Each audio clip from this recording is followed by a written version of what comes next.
Tara ni merupakan satu inisiatif kerajaan lah.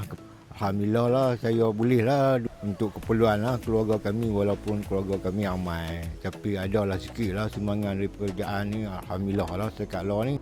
Saya mengucapkan terima kasih lah kepada kerajaan PMF yang ada sekarang ni. Ambil barang macam mana dapat jugalah. Beli umpat ambil kan kita boleh macam panado apa semua kan. Duk beli hak tu lah spare dalam rumah.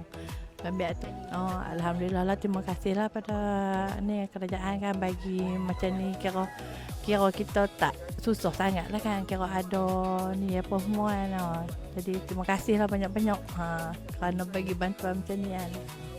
Pakcik pun tak bersyukur lah. Saya pun keadaan pakcik dan pakcik ni tak pada apa.